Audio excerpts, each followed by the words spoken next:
Hey guys, and welcome back. Today I'm going to show you how to get the old YouTube layout back in 2025. But first guys, if you want, you can go down on this video in the comment section and click on the first comment that I pinned. This will bring you to my Fiverr, and here you can get a YouTube logo and banner or a modern minimalist YouTube logo and banner for your YouTube channel. But now back to the video.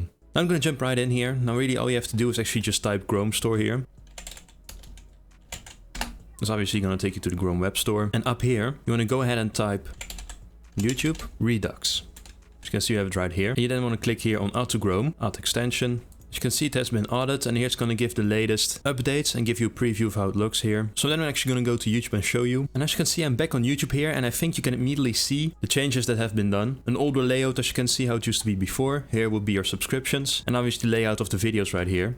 Now if you go up here, you want to go to this little puzzle piece here, go to extensions. And basically when you go down to YouTube Redux here, it's going to give you that window where you have some options. As you can see up here, immediately we have the number of video thumbnails. Now the modern version right here, it's often just 3 videos per row, which a lot of people don't like. It's too big. So this is obviously something you can change as well, which is pretty nice. And you can also, like it used to be back before, you might remember, use the green and red colors for the likes and dislikes. That's what the color used to be before. Now when you click on this little arrow right here, you can actually go to a second page where you can, for example, click the return YouTube dislike compatibility. I can restore some old icons, do something with the avatar of the channel, the font as well for the video titles. And here as well for the logo, you can choose actually a year, what logo you preferred. Same here, you have the 3 options of 3 of the most known icons here. And basically whenever you do a change, if for example you check something new right here, make sure you refresh right here is very important, because the change is not going to be immediate. So just make sure that whenever you do this, whenever you make a change, check or uncheck anything right here, make sure you refresh just afterwards. But anyways guys, in case you wanted to go back to an older layout, you can really choose and actually customize what you actually want to see or don't see, which elements from the old YouTube you want and you don't want. Any case guys, hope you enjoyed this video. Please leave a like, would be really nice. Subscribe would also be really nice. And hope to see you guys in my next video.